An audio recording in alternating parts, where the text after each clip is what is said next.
A culpa foi sua?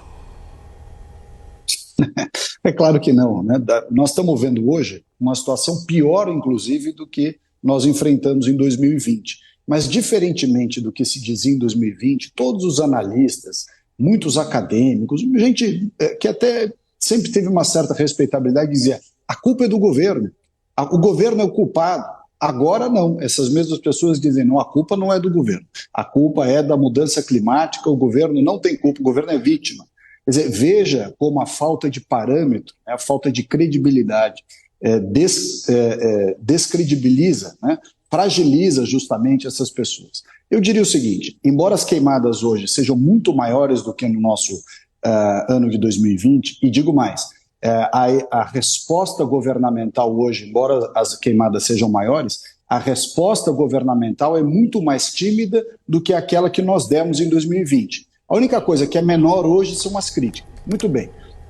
Para não ser leviano, como aqueles que nos atacaram em 2020, é preciso dizer o seguinte: tem fatores que estão fora do controle governamental, mas não deste governo, de qualquer governo, do governo do presidente Bolsonaro e dos anteriores, que são as questões relativas ao agravamento de temas climáticos. Então, quanto a isso, não tem dúvida. O que você pode fazer nesse caso, e nós fizemos em 2020?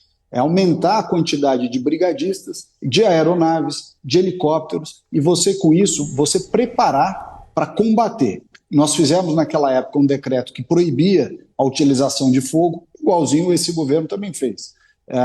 Nós contratamos mais brigadistas do que o atual, mais horas de voo para aeronaves de combate a incêndio do que o atual, ou seja, nós fizemos muito mais coisas em 2020, mas por outro lado fomos muito mais criticados. O que talvez me pareça importante que as pessoas finalmente percebam que há medidas tanto de combate quanto preventivas que transcendem a discussão ideológica e que não puderam ser feitas lá atrás em 2020 por questões ideológicas. Eu cito aqui alguns exemplos. Primeiro, muitas secretarias de Estado, e eu cito especialmente o Estado do Mato Grosso, mas não só, não permitiam naquela altura, e eu imagino que tenha acontecido agora, não posso reafirmar, mas imagino que tenha acontecido aí. Nós estamos vendo o MINC, talvez o MINC tenha passado por isso também. Você não permitir que haja o uso da queima controlada na época certa, que é o fim da época das chuvas, você usa a queima controlada para diminuir a quantidade de massa orgânica no campo, e quando vem o período seco, tem muito menos material combustível para queimar. Mas para isso você tem que permitir que haja a queima controlada na hora certa. Se por uma questão de xiitismo, ideologia, ou seja lá o que for, você diz: não pode ter queima controlada. Quando chega a época seca de fato, as queimadas são muito maiores. Este é um exemplo.